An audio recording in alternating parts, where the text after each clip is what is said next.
This is the 19th season of Bass Talk Live. BTL is presented by Bass Cat Boats, Strike King Lures, Aftco, Pro Guide Batteries, X Zone Lures, Shoreline Boat and RV Repair, Spro, Gamakatsu, Big Bite Baits, The Bass Tank, Denali Rods, Beatdown Outdoors, and Sunline. BTL coming at you. Good morning and welcome to another exciting edition of BTL Bass Talk Live, where we are going to talk about bass fishing. Two major events going on this week. And I will venture to say, I will say it personally, in my opinion, they are the two most underrated tournaments in bass fishing. Now out west, the one that we're going to talk about mainly today, not underrated. Everyone knows what it is. It's the Bassmaster Classic of the West. It stands on its own. It's the 41st year. It's the One Bass U.S. Open in its second year at Mojave. And we are going to have advanced anglers Dan O'Sullivan and also the head media guy for One Bass this week, sending out all the press release, taking care of all the behind the scenes things on to talk about day one of the 3-day U.S. Open. And we'll kind of break down about how it works. I've talked about it before, but it's a really cool format. And then also kicking off tomorrow is the Bass Nation National Championship. The Bass Nation Championship, this is where you've seen guys like Caleb Summerall come out of, Paul Mueller, Brandon Polinick, just to name a few. Onum. There's a bunch of guys that came out from the Bass Nation Championship. And that takes place at Lake Hartwell. And this is also the last year that the Bass Nation Championship will be one angler from every state, plus a couple international. There's going to be some major format changes for next year. So you will have 3 Bassmaster Classic berths. Let's try to say that without a lisp. 3 Bassmaster Classic berths from that tournament and an Elite Series spot. So there's some interesting anglers that are in that. You can go over to Bassmaster and see the field. But like I said, today I wanted to talk specifically about the U.S. Open. We talked about it was going on. Josh Bertrand, the day before he left, the defending champion at Mojave, and the 40th One Bass U.S. Open jumped on to talk about that. But today from the, what are you calling it? A rig, a bus, a compound, the advanced angler. Christina and I differ on what we should call it. I call it the work live loft. It's a camper, travel trailer. We cover the country with this thing. I think we figured out we've probably done a little over 60,000 miles the last 2 years towing this thing to all the different tournaments. So for the BTL listeners who have been around a long time, you've been on BTL before, you've been on BTL a lot. You've done a lot with Bass Zone in the past, but the last 2 years, you and the wife made quite the commitment. Explain like what the heck you do. Well, I'm still the media, Christina and I do media tracking for a lot of the pros. I still have advanced angler that I still got to figure out. I'm still figuring out how to blend everything, but, what we're doing on the road is we wanted to, when the kids got old enough, we figured out, when they got a point where they could take care of themselves or had moved out or whatever, that we eventually thought we would end up going out on the road and being around the tours and stuff, just because it's what we do. As media people, you did it for many, many, many years with, Bass Zone, BTL, all that stuff. And kids got old enough and we looked at Airbnbs, and it's so expensive now to do Airbnbs. Mm-hmm. Some of them are $1,000 a week. And so Christina's family's long time RV camper type. So we just did a bunch of research and we bought a 32-foot travel trailer and we go in the campgrounds. And what we do while we're there is we do content with anglers for their sponsors.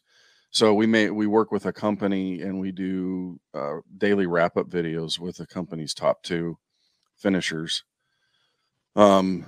we work with Seagar, we work with Impulse Lithium. I actually, the kind of the funny one this year was every fishing day that he was in the field, I shot with Kiyoya Fujita. Oh, wow. In Japanese for Daiwa Japan. Oh, wow. How did that go? Did you have an interpreter? Did you have Sego there?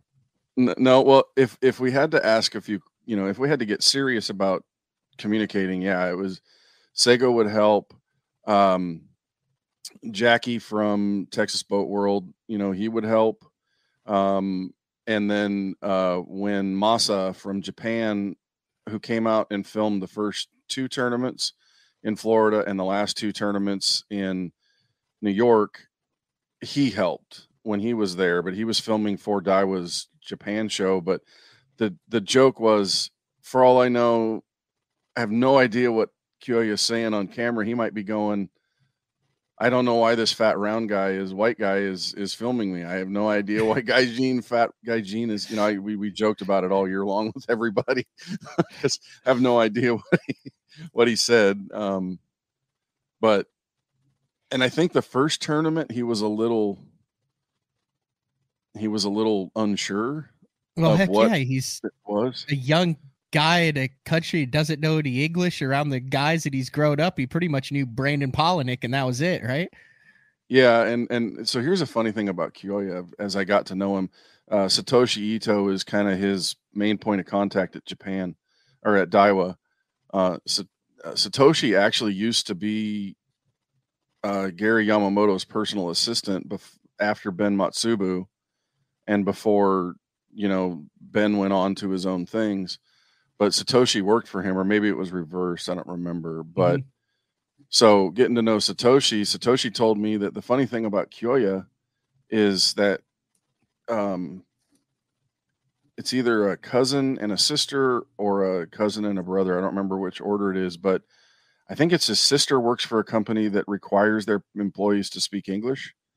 And the cousin is an English teacher that teaches kids to speak English.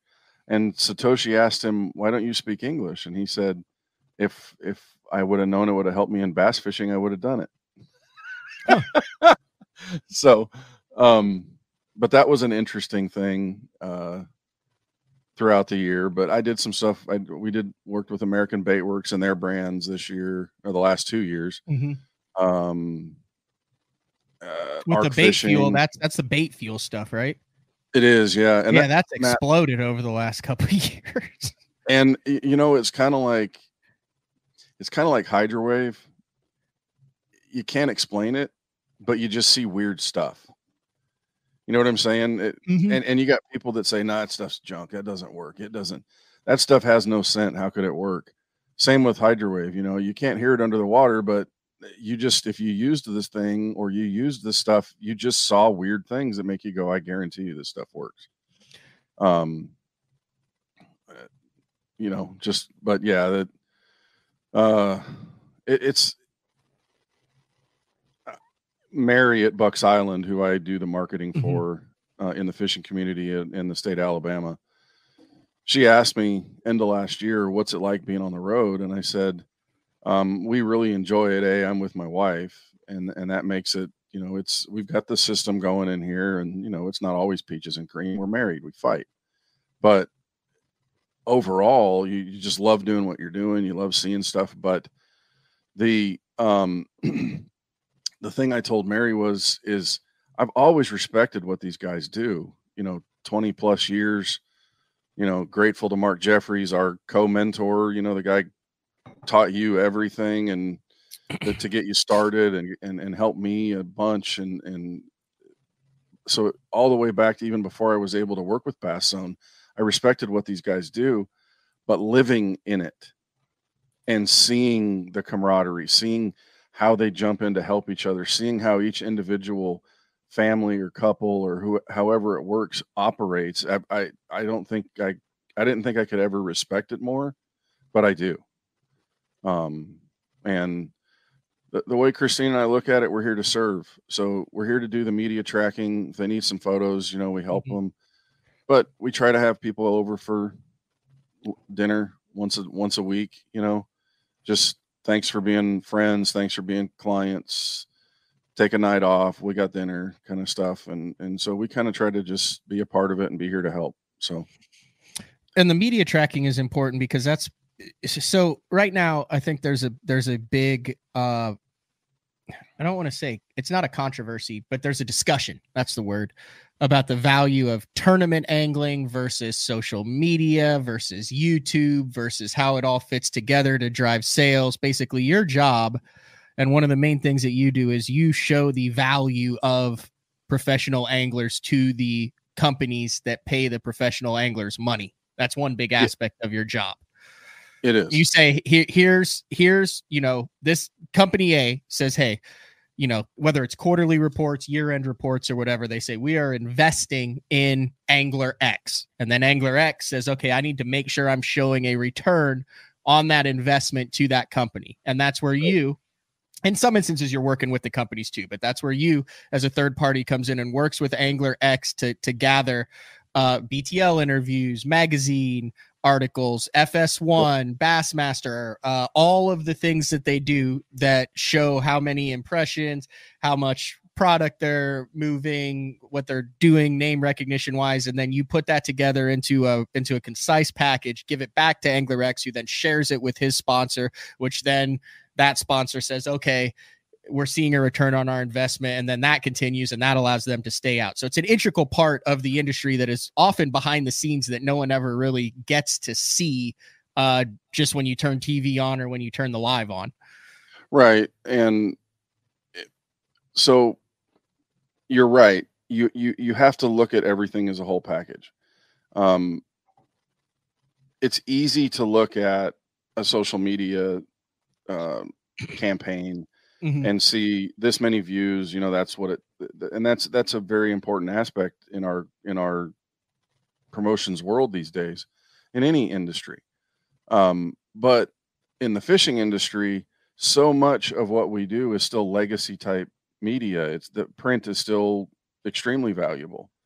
I mean, is it taking some knocks? Yes. Does the web take away from it? Yes. But you still have publications that have 6-figure subscriptions of people that have, they've got a subscriber base that's 600,000+. Television is still extremely important in our game. To ultimately have something on Fox Sports, in the Major League Fishing side, Discovery Channel, all those things add impact and they add visibility to what an angler's doing. And to focus solely on social media is a very partial view of that angler's reach. And so what we do is we pull all of that stuff together. We track over 30,000 publications a day is what we do. Wow.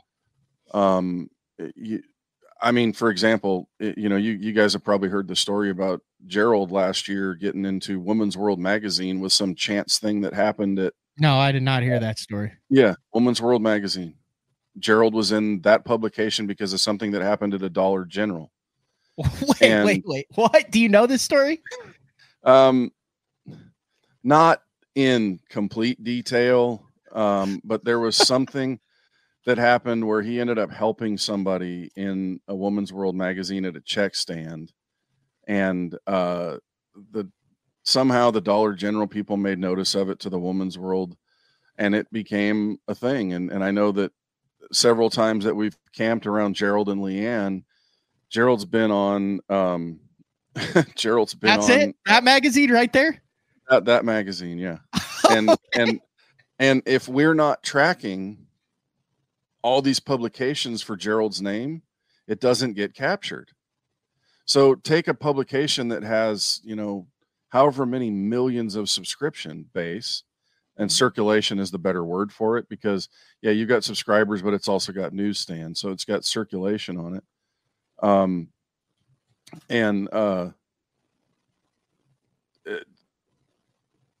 Gerald and Leanne knew and had notified us of it, but it got picked up automatically by our services that we use. So if you're not tracking that kind of stuff, okay, here's one thing. I was in Women's World magazine. But how many people get that publication? And not only that, but what is the actual ad value equivalent? It's called AVE of that spread. And what AVE is say a page in a magazine, whatever it is, say it's $6,000 to buy a full page ad. If that angler is in an article talking about, let's say Matt Pangrat goes in Bassmaster magazine, let's just say, and Bassmaster's subscription rate for a full page ad, let's say it's $10,000. I know it's more, but let's just say it's $10,000. And you have a 3-page spread in that publication talking about Denali rods, talking about your Bass Cat boat, talking about Sunline Gamakatsu and the BFE. You just bought $30,000 of advertising for your companies. And that's the way to look at the return on investment for your sponsors when you're doing that. But without having a third party like you tracking service, it's really, you can guess at, and just say, hey, I was in this magazine. Great. But our service provides you the bullets that go in your promotions gun to say, I reached 500,000 people and it would have cost $30,000 to buy that advertising. Does it mean that your sponsorship deal should now become $30,000? No, not necessarily. But it just means that you bought at whatever your sponsorship partnership deal was, you bought your sponsor at a value. Yep, you're showing value. Yeah. And we do it on the quarterlies with a spreadsheet. We'll make annual kit reports for the guys that are color booklets designed to work in corporate America, because I did before I went full-time in fishing. And then we help make proposals for sales pitches as well. You're not a agent or no, that's a totally different. We had I guess the only one who's still kind of working in that would be like JD. There's a couple guys that I guess you would call for lack of a better term, a agent. Yeah. And my experience in our industry is not ready for agents unless you're dealing with big non-endemic type agency type things. But we're such a relationship business, Matt, that I think a lot of times if somebody is open to conversation with somebody, say at ICAST, and all of a sudden they start getting contacted by my agent, it's a turnoff to a lot of people in our business. Yeah. I mean, it works well. And like you said, in some in that third party where you have to deal, like I've gotten into BTL with some that have like multiple levels of marketing agencies. So you're not even dealing with that company. You're dealing with a marketing agency that then represents that company. So then in that case, it's better to have someone who understands how that whole system works. So that's where I see it being advantageous. Absolutely. Because I don't know, like I've struggled like working with the big marketing because they don't care. They're all about ROIs. Return on investment. They're all about numbers. They could care less about they just have a budget where a company goes, hey, we have $100,000 earmarked to this. Figure out where you want to distribute, whether it's podcast sponsorship, anglers, magazines, TV, billboard, whatever. It's just going here. And that's where I could see it be advantageous to have an agent type. Absolutely. And the appropriate term for purchasing that kind of advertising is CPM. It's cost per thousand. It means Mille, MILLE. And what it does is it's how they price Super Bowl commercials. They know how many millions of people are going to be watching it. So that 30-second spot is worth $3.2 million. And that's all cost per thousand. They break it down by what the cost per thousand viewers is going to be. And the same thing for impressions in our game. So I could you see Paul Heyman coming over to the bass fishing world and showing up to a meeting as an advocate and an advocate for Brandon Polinick. Yeah, but there are guys I think with opportunities that would be presented that having somebody in that world, having Scott Boros or somebody on the side going to Pepsi or going to, which Gatorade's a Pepsi brand, but you know what I mean? Some of these larger non-endemic but there's brands. also very few guys that are pulling those, like a Scott Martin type. You see a lot of non-endemic big box stuff with Scott, but I mean, isn't that a smaller number of guys who actually would pique the interest of a massive non-endemic like that to be able to have enough eyeballs on them to make that a interesting sponsor pull? Yeah, well, I got a story for you on that kind of thing. There was a woman out here in the late 90s. I'm pretty sure it was the late 90s. I don't think it was the early 2000s. But her name was Donna Casase. And she was out of Vegas, and she started an agency called Creative Angles. And her clients were John Murray, Byron Velvick, Skeet Reese, Aaron Martins, and Robert Lee. Wow. And she had Pepsi's ear for a while. And I was doing a story with her about the agency and the team. And her philosophy was, I've got these good-looking young professional anglers that are going somewhere. This is actually before you had the Crown Royal team with John David Curry, JDC Marketing. It was before that, not much before, but it was there. And she had Pepsi's ear, and she told me that she sat in it was the third or fourth meeting with them, and they had 4 or 5 people in this meeting at the time. And she finally was getting to the point where she wanted to start talking money. And she goes, it's going to be quite expensive for these guys. And, you know, it's for the team, it's going to be about $250,000 a year. And everybody paused, and she thought, oh man, I went too high. And the guy said, if that's what you think the value is, it had cost us too much to keep track of that kind of investment. We were thinking more along the lines of $1.3 million a year. And it was, they went, okay, that they didn't value themselves high enough. And it's a fine line. You got to understand your company. You got that you're talking to. You got to understand the industry. You know, our industry is, and I bring up Gerald again. What does he always say? We're all they're all puppies eating at the same dish in the fishing industry. Yeah. You can't go to Jim's hand poured plastics and request that kind of money. No, and you can't. You got 125 guys that are all wearing a Zoom logo. They're not all going to make that much money, or wow, that's a hell of a story, Dana. Yeah, it was a story I did in West Coast Bass News in probably 98. Is Donna still around? No, I don't believe so. I think she ended up getting married and having a kid, is she still alive? Oh, I believe so. Yeah, she was young too. I would love to do that. That would be a hell of a story, a hell of an interview on BTL, would it not? Oh, I think it would be. Obviously the marketplace has changed some. I mean, dude, you think about it.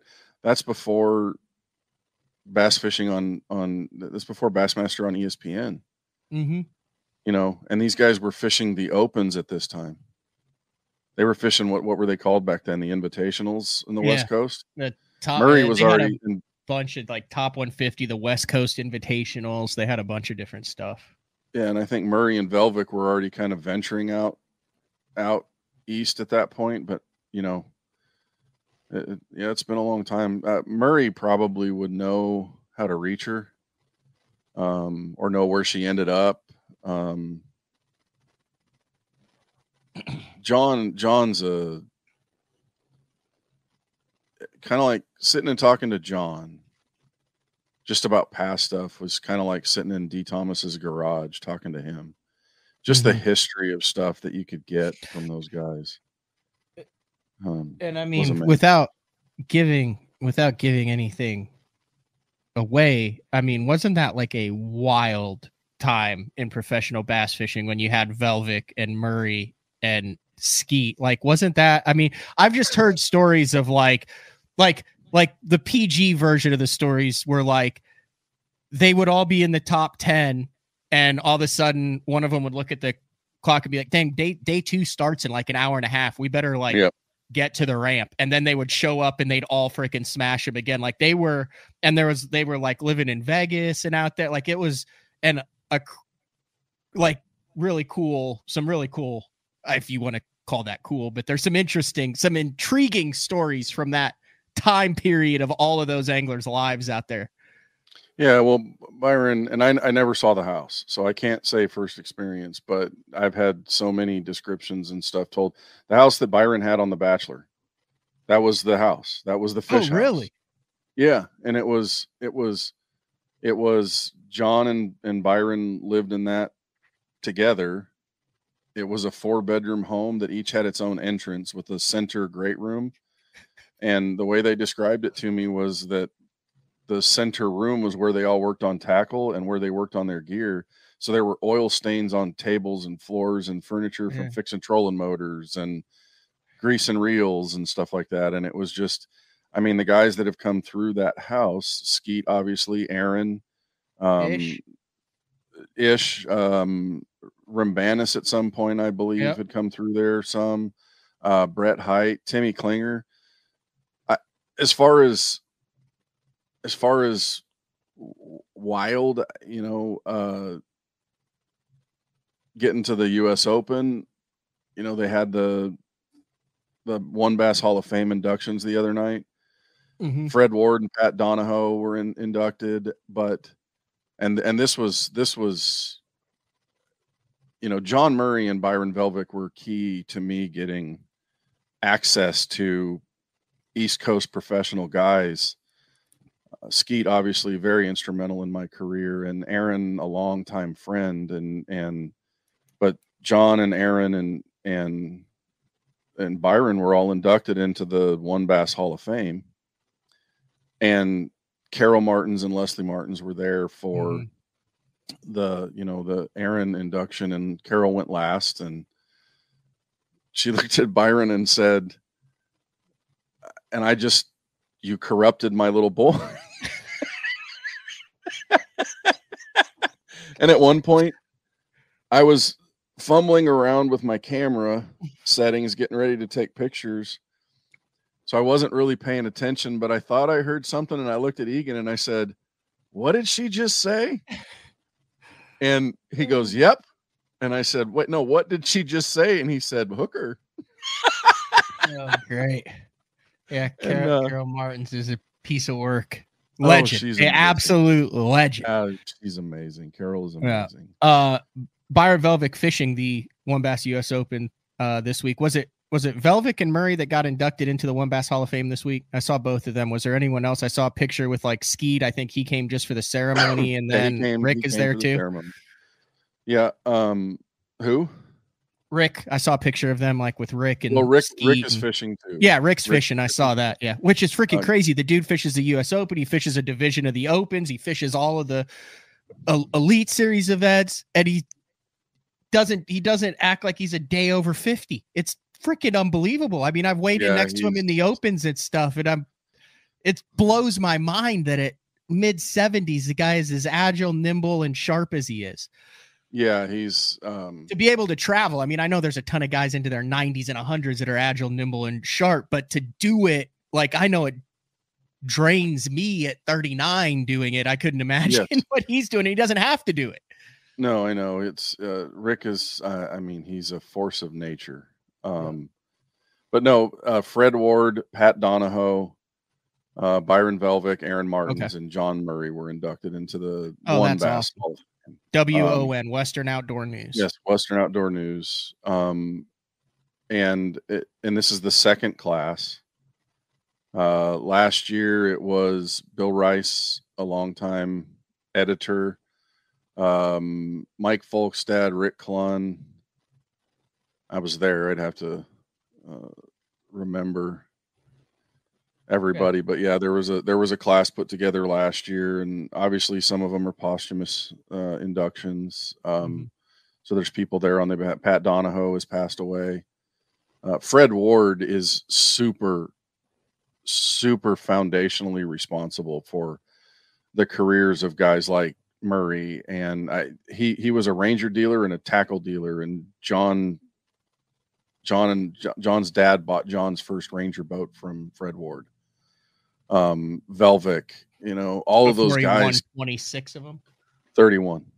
31. That's what John Murray won. 31 boats in the West on every major tournament body of water in the West Coast. John Murray won a boat in competition. And when John went national, he and Gary Dobbins were tied with 31 boats won in competition out here. Wow. Gary went on to win more after John went national. Yeah.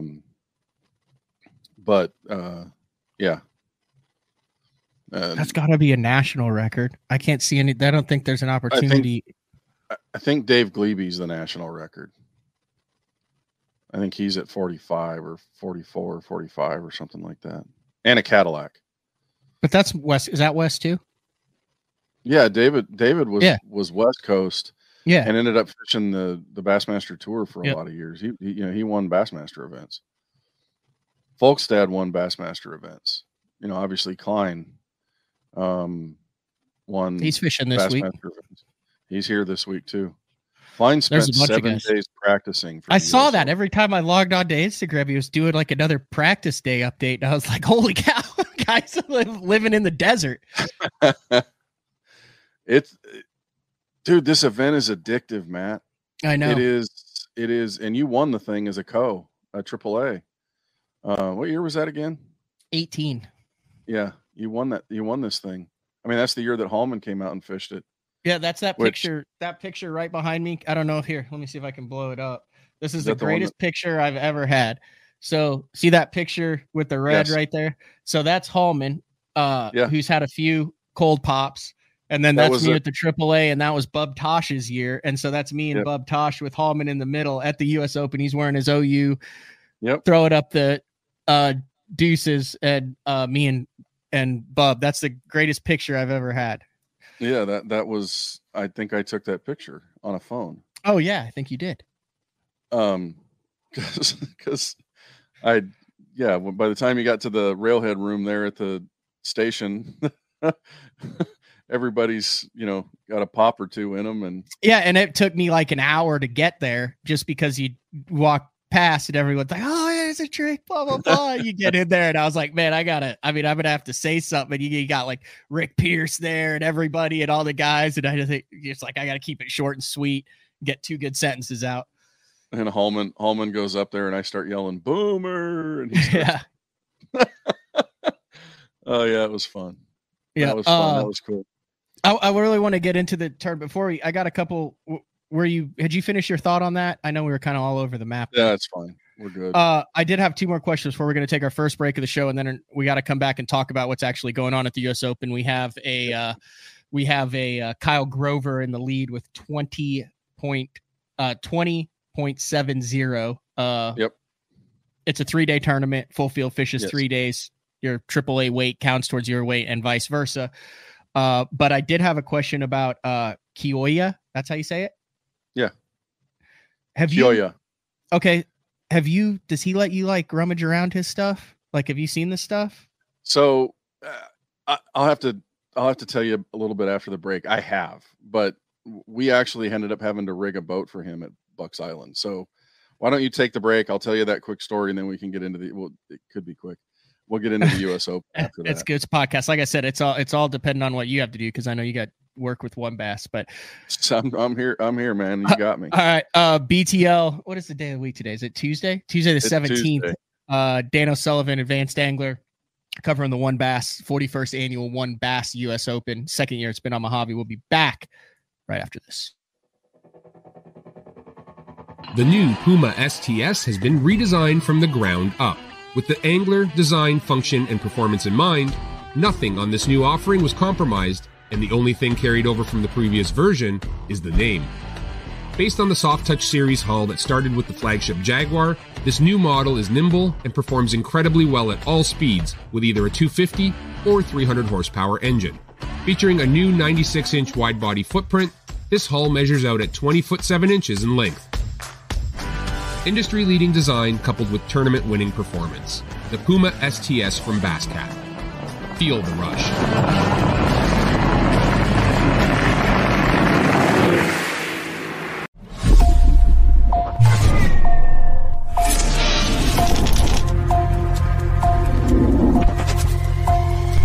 everything you need. One legendary brand. Top one on Strike King.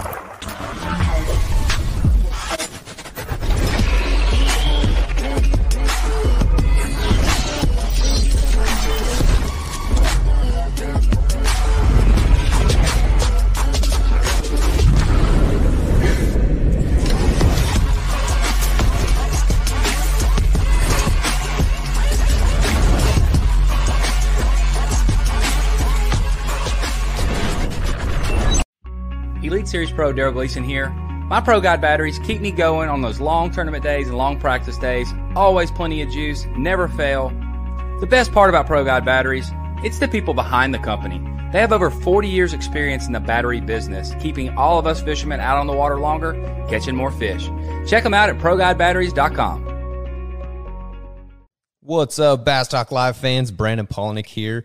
And ever since I won a couple Bassmaster Elite Series events on X-Zone Lures, I've been getting a bunch of questions of what makes them so special and different. And really, the truth is, it's in the details. The little details, things like no cheap fillers in their plastic. That gives you more lifelike action, more realistic and vibrant colors. But don't just take my word for it. Go to www.xzonelures.com and check them out for yourself. Shoreline Boat and RV, dock rash, storm damage, collision repair, that deep scratch or gouge from trying to access that secret creek. Shoreline Boat and RV can get your prized possession back in mint condition and looking good on the water, fast. All repairs are done in-house, so they're able to get your boat or RV back to brand new, quickly. All Shoreline's work comes with a rock-solid warranty. Find out more at ShorelineBoatandRV.com, Kansas City, Austin, and Tulsa.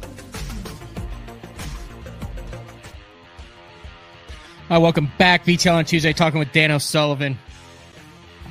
As we're a third of the way through the 41st edition of the One Bass U.S. Open, you can keep up to all the things going on at the U.S. Open on One Bass, WONBASS.com. One Bass. It's actually OneBassEvents.com. Oh, okay. OneBassEvents.com. Yep. At the U.S. Open. Before the break, we kind of teased it a little bit. You were talking about he was the Rookie of the Year, wasn't he? No. No, he wasn't. He was second. Cifuentes, but he had 4 top 10s. That's right. But he had 4 top 10s, I think. KYOYA.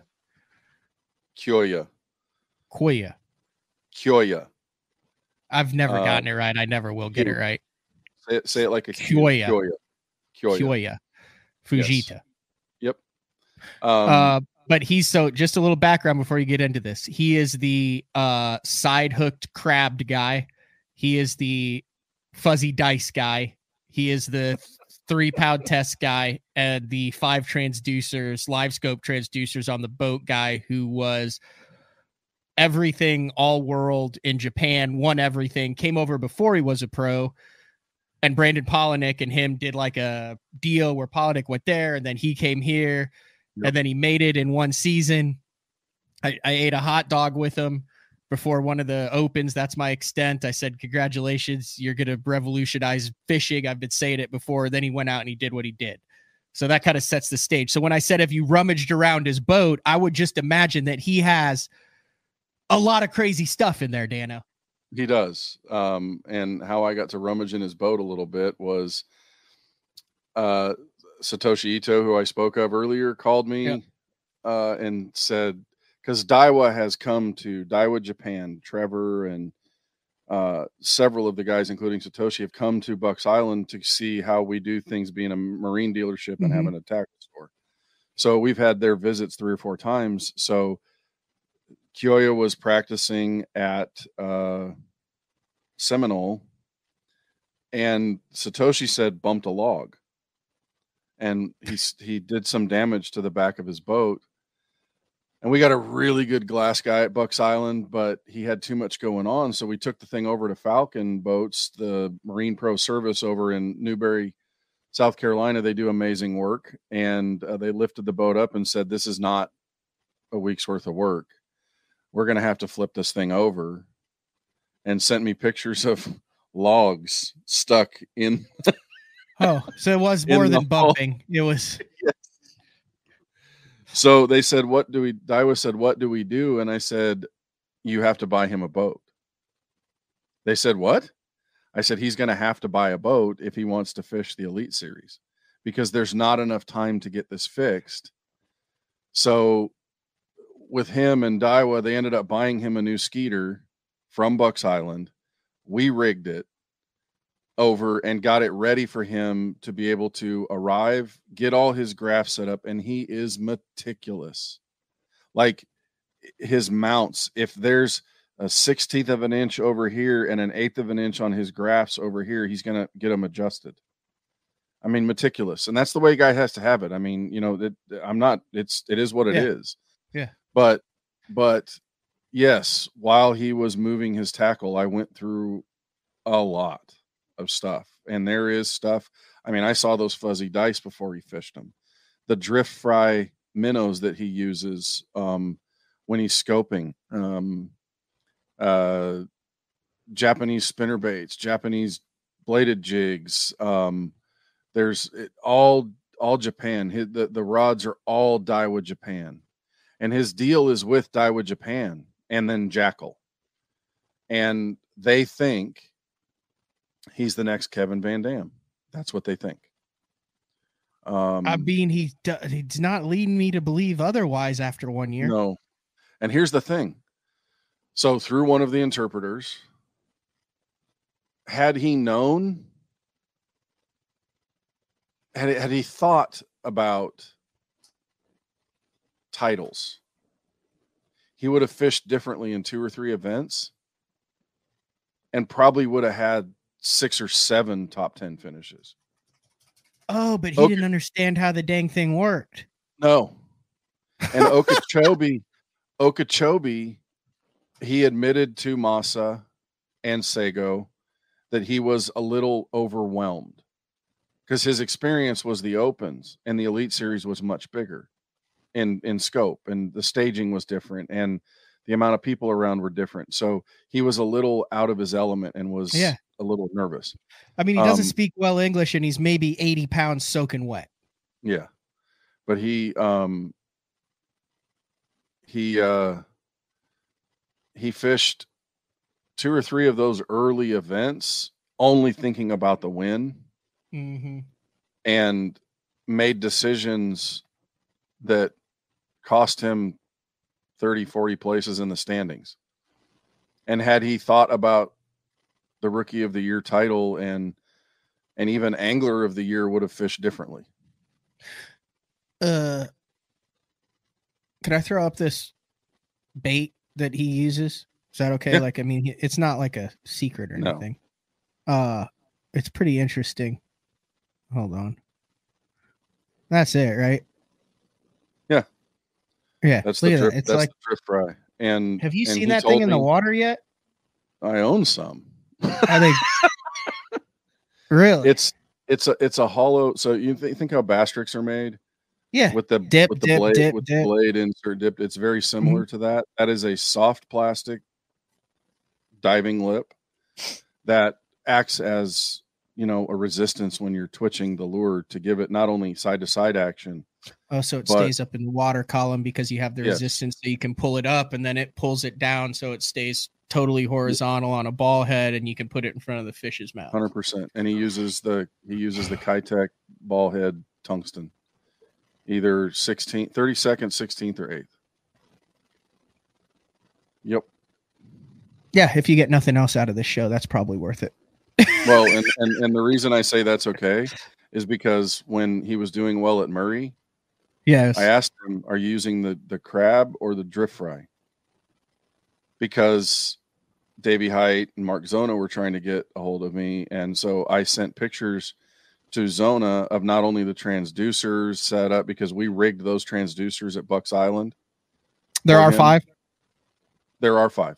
There's Jeez. You don't have to go into, I don't know if it's proprietary or he does it. I don't want to get you in trouble. No, you can see it on his boat. Oh, I heard he was like super protective over it. Well, you can't get his stuff, dude. It's all Japanese Garmin. I mean, it's all. Oh, really? Overseas. Yeah. It's not just like a LVS 34 slapped on there with a 10-inch screen. He has the deucers are what they are. Yeah. But the units, you can't get them here. I don't even know what the units are. They're all in Really? Japanese. Yeah. And they're not the ones that we sell. Yeah, so there's no one who could even copy his stuff. No, they're so unique. He had a bracket that broke. And so we ordered a 15 bracket. Didn't fit.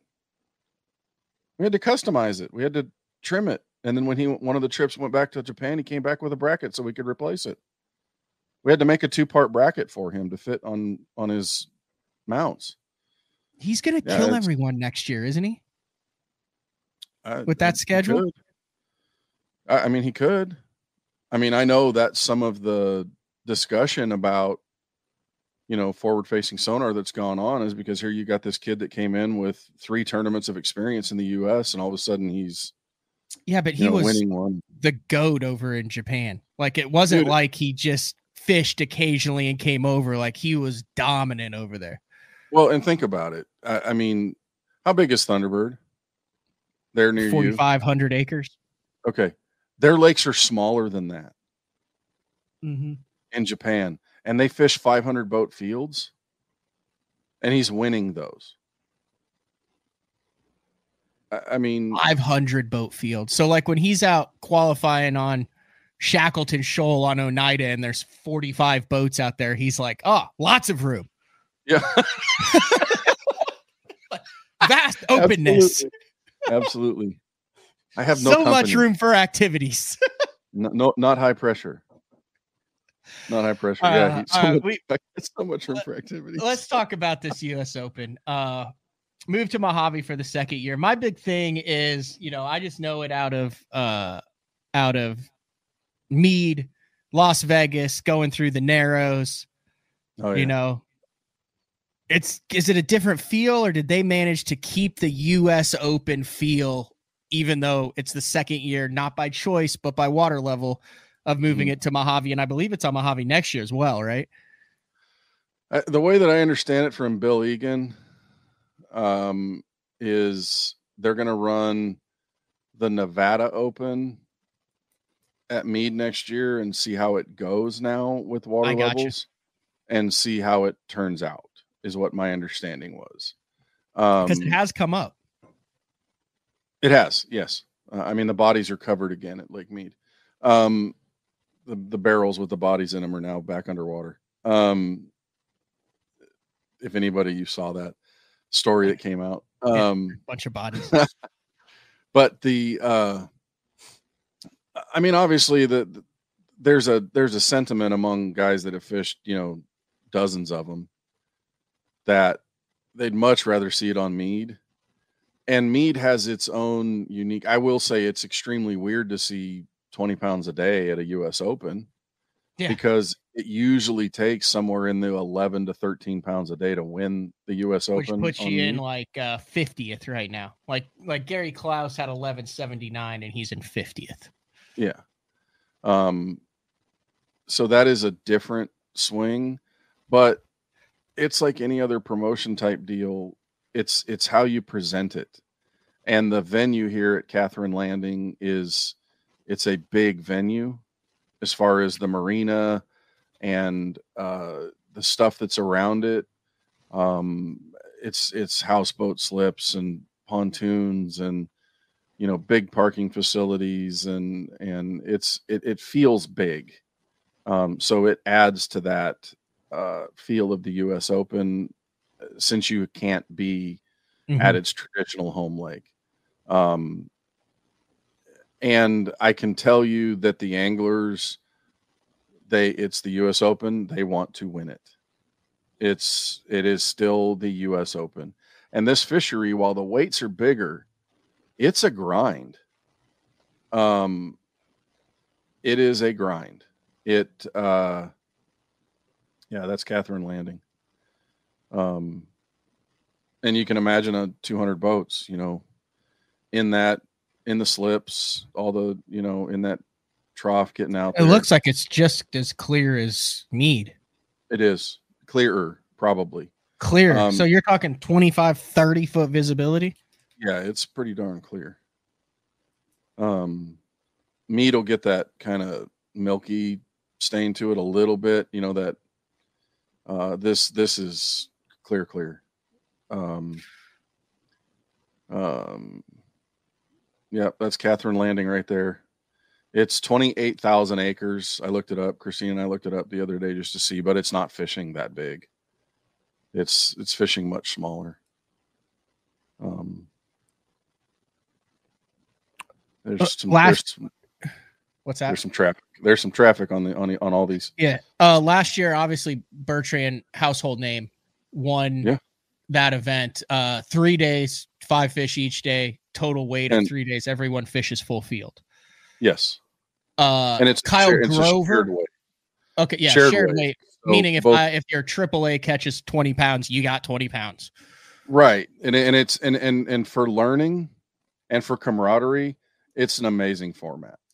It's an absolutely amazing format because you get in the boat with a pro. I mean, I've heard stories of guys at tournaments nationally where Marshall gets in the boat and goes, anything I can do? Yeah, sit down and shut up and don't talk to me. I don't want to hear from you.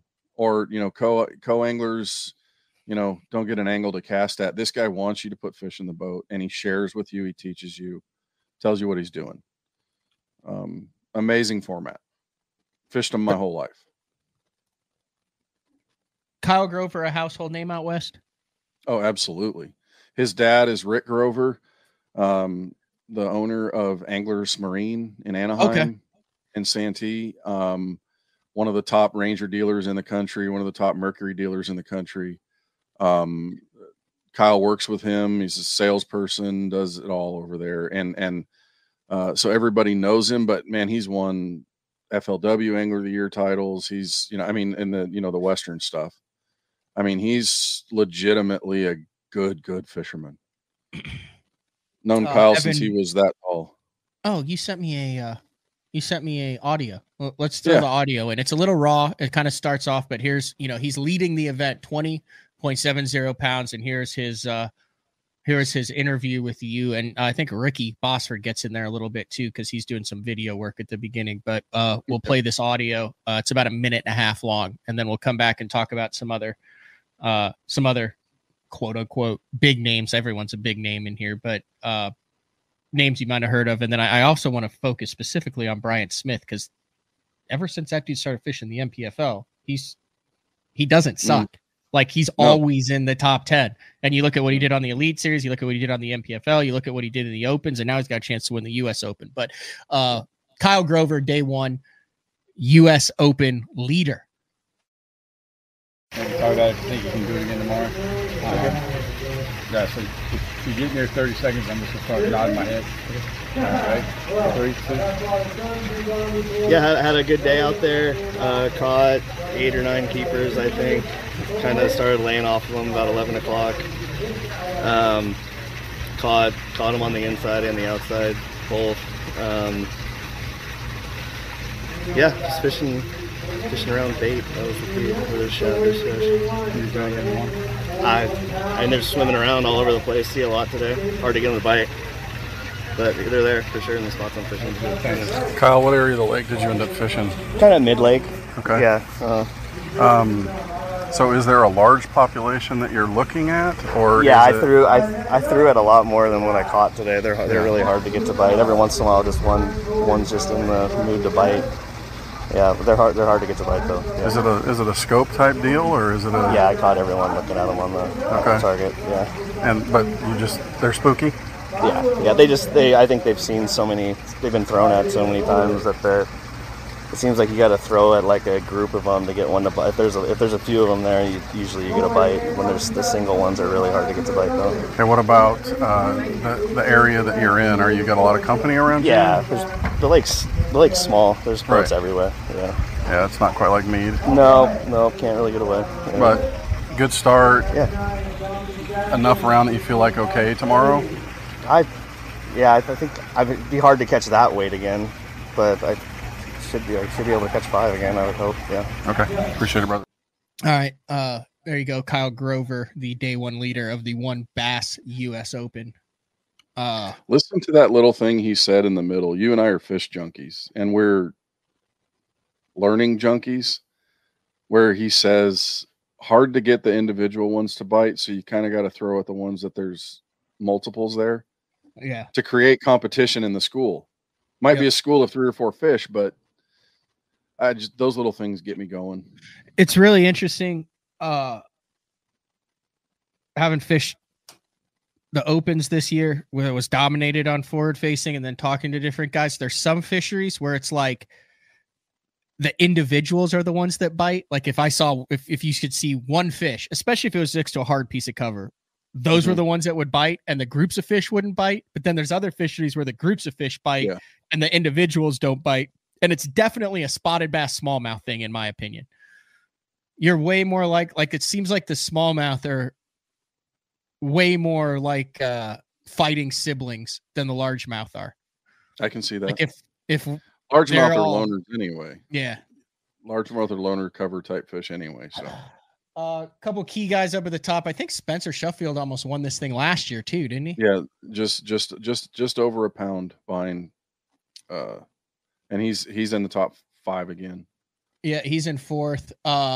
If I pass any like West Coast guys that it's disrespectful that I should be mentioning, let me know. But obviously, I'm going to go down to 8th. Chris Zaldane. Oh yeah, this would be Chris's biggest career win, bar none. Yeah, it would. And coming off of a rough year on the Bassmaster Elite Series, it would be kind of like what Bertrand did last year to kind of cap it off with a 6-figure win and a boat. Yep. To kind of save the year. Brian Smith in 10th. The total prize package is going to be around 150, 160 total between the boat and the cash prizes. That's wild. I don't know what, an $1,800 entry fee or $1,600 entry fee? Yeah, something like that. Yeah. And then what do you know about Brian Smith? I had him on BTL. I talked to him in the opens last year when he was trying to qualify. Been nothing but impressed with that guy, and he seems like a top-notch talent and a classy dude as well. He is. It's funny, and I didn't remember this, but there's a circuit out in California called Future Pro Tour. It's $100 entry fee. You can't have one more than whatever to be in it. It's an amateur deal. And I helped my friend Vince Harris, who was the best man at Christina's in my wedding. Longtime friend. I mean, I call him my brother. He calls my dad. Been around each other. I helped him get it started by being his weighmaster and worked for him. And then when it was time for me to move on and start fishing pro-ams and stuff, and I've never been Mr. Great Joe Stud Angler. I just like to compete. But he started this thing where when they were practicing for Folsom Lake, which was my home lake, he decided to bring pros out and stake themselves out along the water, and anglers that were practicing could come up and fish. Well, I told him, dude, I don't want to do this. I just left, graduated from Future Pro 2 years ago. And he goes, it doesn't matter, Dan, you've moved on and you know things that some of these people would want to know. So I said, I'd do it. And I got staked out in one area of the lake. Well, wait, they come up and ask you questions while they're out on the water if they want to? Yeah. No kidding. So like you'd be fishing along and there'd be Skeet and you'd be like, oh, let's go ask Skeet what he'd do over here. Right. Yeah. It wasn't, it wasn't Skeet, but it was some of the other guys. I know, but that's an interesting concept. Yeah. It was fun because it was all about learning and it was an amateur deal. And that's what it was about. I mean, Mark Daniels Jr.'s dad fished that circuit with me or against me. I mean, it's that Justin Lucas got his tournament fishing start in that circuit, and that kid was always great. Well, we were at Santee Cooper in top 10. I'm standing there talking to Bryant, and we're reliving some old stuff. And he goes, "You don't remember when you met me, do you?" I said, "I guess not. I mean, I figured it was at an ISE show or something." And he goes, "Nope." He goes, "I fished Future Pro Tour with my dad.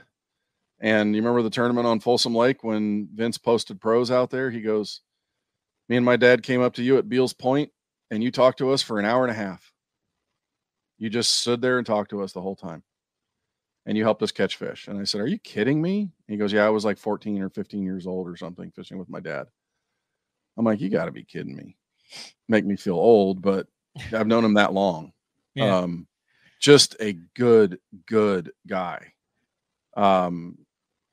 Element of faith to him. He was down in the Bay Area. Now he lives up in Roseville.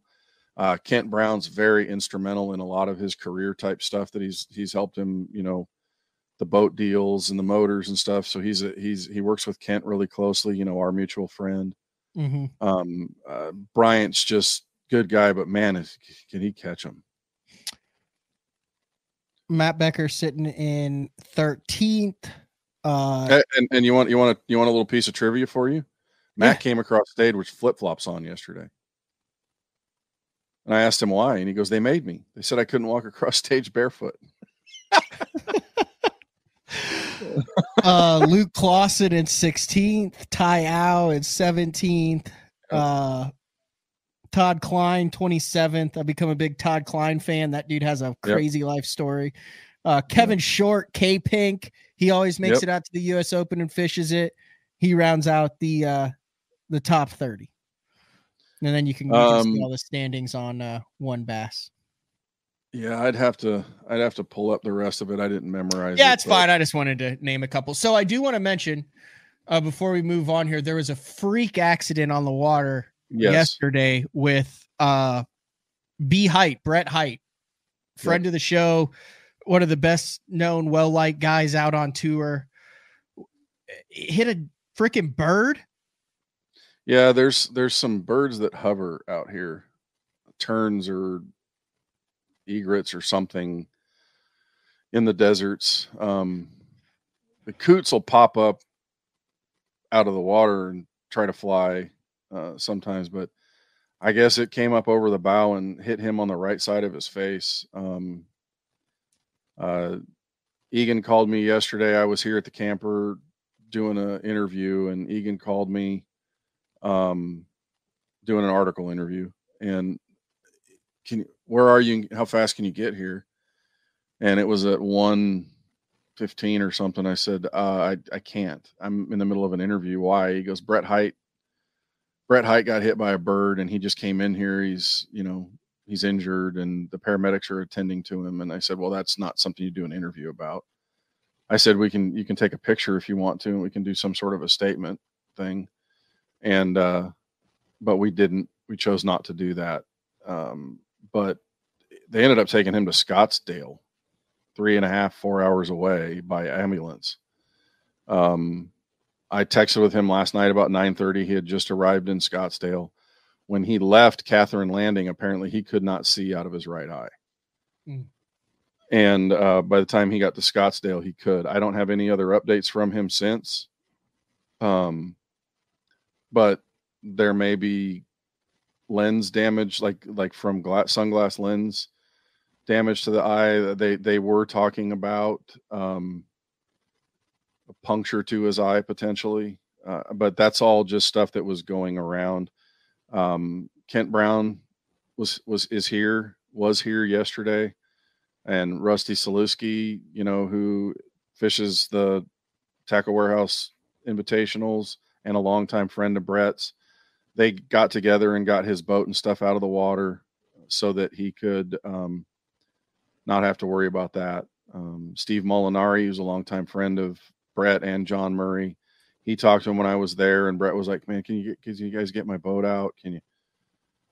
And was starting to be able to see out of his eye at that point, and that was halfway through weigh-in. So a lot of concern for Brett, but it sounds like he's making progress. I don't have any more updates at this point. I'm assuming he's not fishing today.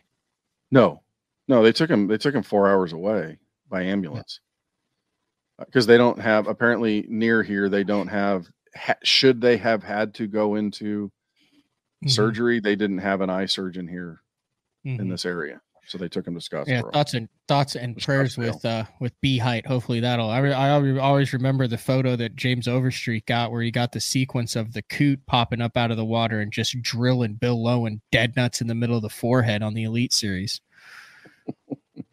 I mean, Bill was okay. He was 100% fine. He kept going. The coot had seen better days after that. But I mean, it was one of those where the coot popped up and then jumped out of the. I mean, it wasn't like he was running through a field of coots. It was another freak accident deal like that. Do you remember that picture where it's like Lowen's face is flat and the coot's like he's wearing it like a hat? Well, don't. Clausen yesterday. I hate to make light of stuff. It's funny, but Clausen goes, "Don't tell Blockett." He'll probably want to take a hit out on Brett for running through coots. Yeah. I was trying to find a picture of it. It was one of the greatest pictures I'd ever seen. He got the whole sequence because he just was taken off and he nailed him. But that's funny. All right, Dano, anything else that we need to know before I let you go here? I appreciate getting up at 6:30 a.m. and doing Not this a problem, out on the West Coast. Anytime. You know, that place, that show, you means something to me. Anytime you need something, you know that. I mean, it's part of my legacy too. So, yeah. Guys, it's tune into the Facebook page. One Bass tournaments on Facebook. You'll see some fish, but you know, it's 183 guys. I mean, this is the cream of the crop for the Western angler. National guys have done this. It's the 41st holding of it. It's not the 41st annual because there was a break in 91 and 92 when it changed hands from Doty to the One Bass family. So it's the 41st U.S. Open. It's the first tournament in the country that paid out $100,000 cash to the winner. Did not and this know was that. back in the 80s. Yes. Has anyone fished all 41? The only one that really had a chance was Rich Tauber, but he stopped fishing 3 or 4 years ago. He had fished them all up till about 36 or 37, I believe. Wow. He's a U.S. Open winner. But even though this lake has got bigger fish in it than Lake Mead, it is still a grind. It is catch 5 to 8 fish a day. If you're going to be competitive, that's the way it is. It's desert fishing. It is, and you've experienced this, Matt, sitting there waiting for takeoff at Lake Mead. When you get into a desert lake like this, in the low light, it just looks like you're in a gray, featureless area, but it's almost spiritual when that sun starts to come up, the colors that pop out, and to be able to just see it's a moving experience to watch the sunrise on these lakes. And it adds a completely different element to the fishing that you do, and just the massiveness of the landscape that you're fishing around it's humbling. And you know, Bertrand said last year that this is probably the most emotional win he's had in his career,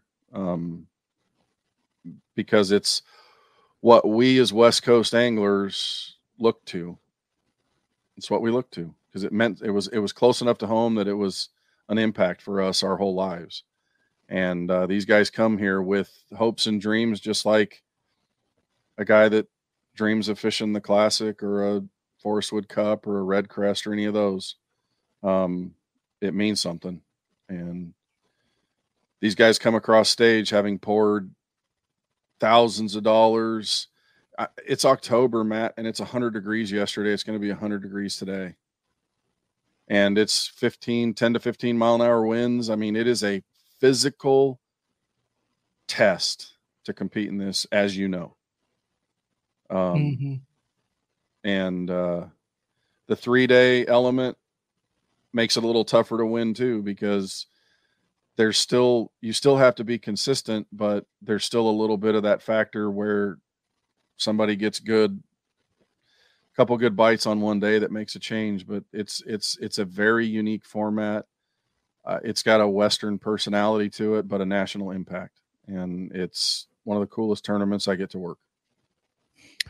Well said, Dano. So you get to go from one of the coolest tournaments you get to work to the coolest college football venue in the country, the Palace on the Prairie, the house that Bud built, Gaylord Memorial Stadium, and historic Owen Field. You will actually be joining Bradley Hallman tailgating for the OU UCF game. Yes. This Saturday morning. Are you excited to venture to Norman, Oklahoma? I can't wait. It's, you know, I've been on the campus once. I played baseball against them in a scrimmage. when I was traveling with the team at the Masters College. We had a spring series out there on our spring break trip where we played the NAIA schools in there. And got to scrimmage the OU team, got to scrimmage on that field. I drove by Gaylord Memorial Stadium there with Tim Cousins, who was the catcher on the national championship team. What was it, 94, 95? Mm-hmm. Drove by the stadium, and the place means something to me. I've been a Sooner fan since I was a kid. I'm showing it. I don't care. We're 6-0. Yeah. And and what do we got to say? Love our friends from Texas, but not that week. I sent a text to James Hall and Mark Copley, who are both massive Texas fans. And I sent a text to him right after kickoff and said, remember, I hate you, ... today. That's what I said. I mean, this is, like I said, there's a lot of, this is a international show and podcast. Got a lot of people in Australia that listen to BTL. That's awesome. And I try to be like, listen, I know if I was listening to someone and someone was jamming Longhorn stuff down my throat, I'd be way less likely to finish that podcast. So I try to hold back my Sooner allegiance, but I threw a hat on after the OU Texas every now and then. And obviously when Brad decides to get back into the game, he's just taking a little regroup right now. It'll be awesome because you guys will have a great time. He's loving the tailgate season because the Elite Series season is over. So the last couple years in the Opens, he's been grinding it out through October, hasn't been able to go to the home games, and now it's all brisket and message boards. It's funny because when he was trying to qualify for the Opens, he'll listen to games or watch games when he's on the road. Mm-hmm. And so we'll call. I'm sure you've done it several times with him to talk OU football. We've done it. And when he was grinding last year trying to make the elites again, like what was his third year, he's going, I'm sick of this fall schedule. I pay a lot of money to have these season tickets and I can't go to a game.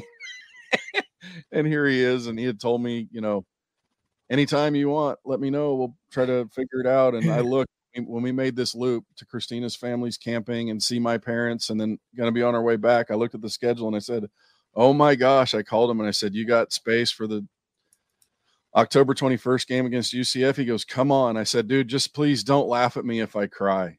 And he goes, what? I said, don't laugh at me if I get teared up. He goes, I'm going to tell you this. I knew I married the right woman when she cried after we lost a game. Yeah, it'll be fun, dude. I have Brad's gonna kill me for telling this, but I gotta tell it because it relates to everything. It's a story about OU football and the US Open. So in 18, I went out when we went out to the US Open. It was like right after the OU Texas. So basically, Brad, which we won in 18. Yeah, if I remember right, I drove out there with Brad and then Brad flew back during practice for a day and a half to do OU Texas. Yes. And then flew back to the US Open. And then his wife flew out here and they spent more time on me after the tournament. So he goes to OU Texas and it's at the state fair, right? And I guess I'm watching it on the plane. I guess after the game, you have to go back through, and I mean it's a heated rivalry. I guess I don't know. Let me see how I could delicately say this. There was an altercation with some younger Texas fans who were highly inebriated. Well, anyway, Brad ended up breaking a freaking rib in this altercation. Like he got kind of jumped. Well, he didn't tell anybody because he's like, 45-year-old man. Like I can't, it wasn't him at all. Anyway, he ended up getting like tackled, broke a rib. So we go out. So Brad comes back and he's like, dude, I'm in freaking bad shape, man. He's like, I got to fish this tournament. He's sitting there just hacking. He can't move, can't get out of bed. It was taking him. He was wrapping his torso with like compression wrap and stuff. And he couldn't tell anyone because he didn't want to tell his wife that he'd gotten hurt because she was there. It was like a weird freak accident that happened at OU Texas between two highly allegiant people for their schools. Then he went out and like top 20 the US Open with a broken rib from OU Texas week. He'll probably never speak to me again now that I told that story But that is an I don't know honest to why. God That's a story. great He did it story. with a broken rib that he got at OU Texas Week. That is awesome. And all I got to say is boomer. That's awesome. Hallman's one of my favorite people in the world. Going back to when he was riding the Bass's own logos on his boat when he was fishing the elites. Well, he had to have a wrapped boat, and Jeffries he didn't have anyone to wrap it. The Jeffries being Jeffries was like, yeah, I'll wrap it for you. Opportunity. All right, Dano, I'm gonna let you go. Get things handled. All the press releases, a lot of the stories, interviews, all that. Available. Thanks for sharing them. Thanks for posting them. Thanks for the time for Bill and for Brad and everybody here at the U.S. Open. Guys, follow onebassevents.com, and thanks for the time, Matthew. All right, see you, Dano. All right, that is Dano Sullivan from Advanced Angler. We're going to take our final break of the show, and we will be back right after this. Having confidence in your tackle while on the water is one of the main things to success, in my opinion. In the last couple of years with Denali, I've had just that. From anything from spinning rods, casting rods, tungsten products, even now to casting and spinning reels, I have the confidence to go out there and get the job done and know that all my equipment is going to handle it and do it just the way I want it. The thing about Denali is you've got great quality products at a great price point, so make sure you check them out. I'm the kind of guy that never leaves the house without a pocket knife, and Gamakatsu's come out with the EDC series of knives. EDC stands for everyday carry, so whether you're on the water or off, you can always have it with you.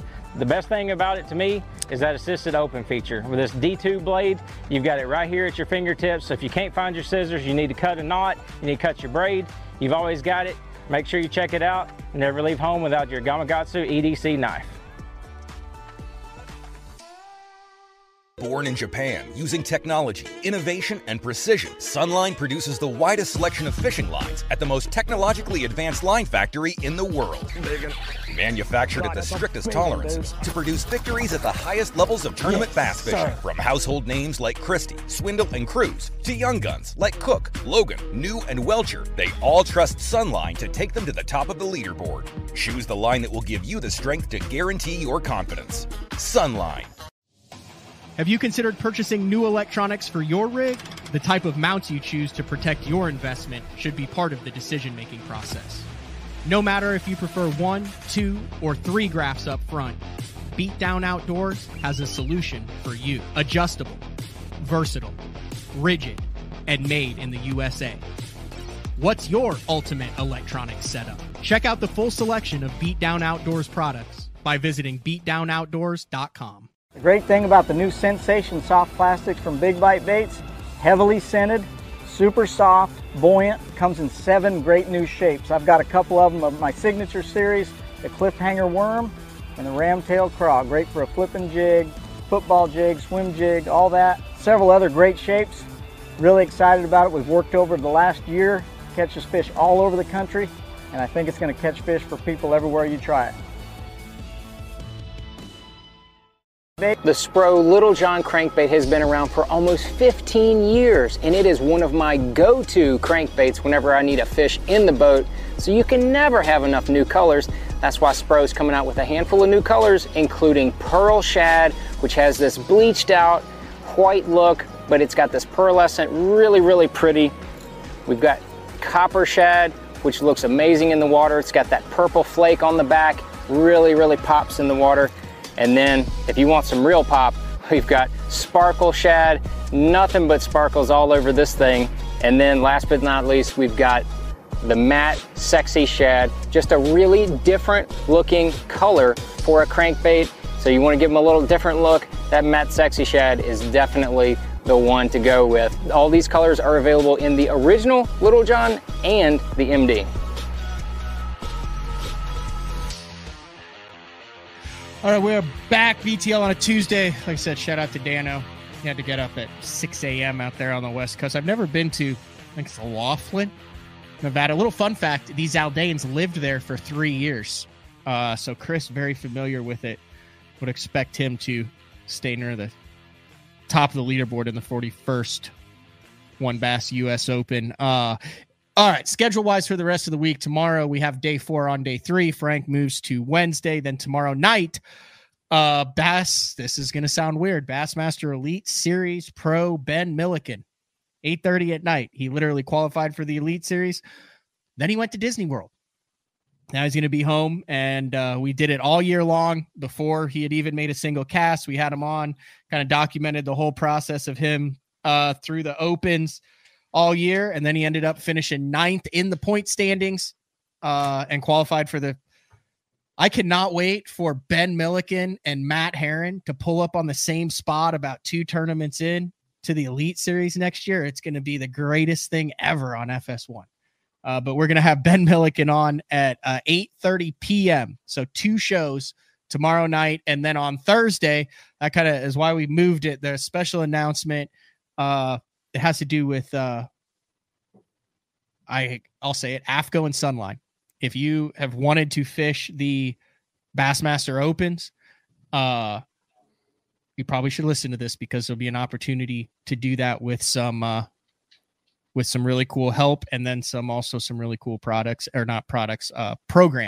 coming from both of those. So we have Casey Shedd from AFCO, part of the Shedd family, who owns AFCO, will be on to talk about it, as well as Dave Rush. Dave will be kind of on the backside to give more of the details on it, on the programs that we're talking about. So that's what we have going on this week. Stay tuned to Bassmaster for the Bass Nation Championship, near and dear to my heart. That tournament is kind of in its last, I guess, iteration in this current form.